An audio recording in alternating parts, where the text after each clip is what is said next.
Peut-être bien que oui, peut-être bien que non, dira le Breton. Il faut toutefois reconnaître que l'Assemblée nationale, lieu par excellence de l'éloquence, est devenue un lieu de pugilat.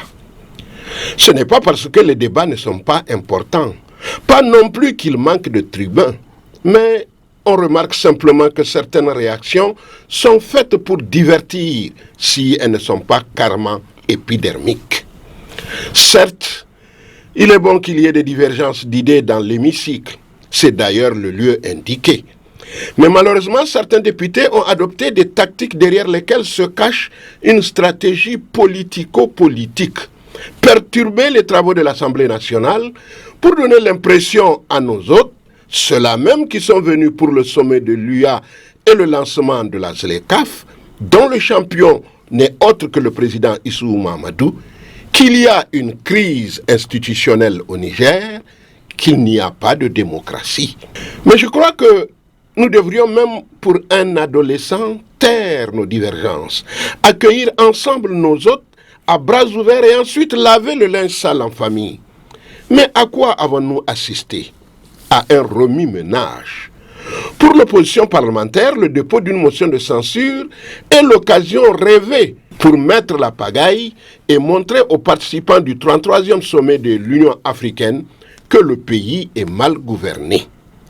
Ayant perdu la bataille du code électoral et de la loi sur les réseaux sociaux, leur lieu de prédilection pour les fake news, l'opposition parlementaire déroule sa nouvelle stratégie. Un dépôt d'une motion de censure contre le gouvernement de Birji Rafini. Nous sommes le jeudi 27 juin, 8h30. C'est l'heure des débats. Les enchères dans l'hémicycle montaient au fur et à mesure que l'on avançait. Vendredi 28 juin, 3h30 du matin, c'est la fin. 18 heures de débat. 18 heures de débat dans un cafouillis parfois indescriptible, avec souvent des attaques personnelles et des délations gratuites contre le président de la République, le Premier ministre et son gouvernement. Malgré les attaques qui fusent, le sage Targui enturbané d'Ifarouane, tel le mont Griboun, était resté imperturbable, avec un calme olympien. Le Premier ministre répondra à ses interlocuteurs point par point, parfois avec beaucoup d'humour. Birji Rafini disait que le dépôt en catimini de cette motion de censure n'est une autre façon, passez-moi le mot, de jalouser son record à la primature. Car il vient de battre celui d'un des leurs qui se targuait d'être le seul à détenir ce record. Après 18 heures de débat houleux, au finish, des 170 députés présents, seuls 38 voteront pour la motion de censure. C'est donc le rejet pur et simple de la motion. Avec le résultat de ce vote, tout laisse à croire que, comme disent les Anglais, game is over. Les jérémiades sont terminées. À présent, il faut regarder la vérité en face.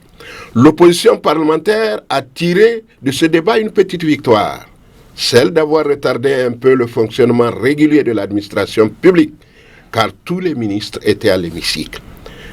3 leçons à tirer de cette motion de censure déposée par l'opposition parlementaire. La défense de la légalité, le respect de l'éthique, le respect de l'opinion de l'autre. La première, c'est la défense de la légalité. Oui, elle est normale. Par conséquent, le dépôt d'une motion de censure est un droit que la loi fondamentale, la Constitution, confère aux députés. Mais quoi de plus normal qu'il y ait quelques frictions entre adversaires et qu'il y ait différents sons de cloche. C'est légitime, c'est souhaitable. La seconde, c'est le respect de l'éthique. Seulement voilà, l'opposition a voulu donner une autre tournure à ce débat, un exercice combien noble. Mais il y a eu beaucoup d'invectives, d'attaques directes. Heureusement, les députés du pouvoir ont refusé de se presser à ce jeu, parfois périlleux, et des propos sans retenue de certains de leurs collègues.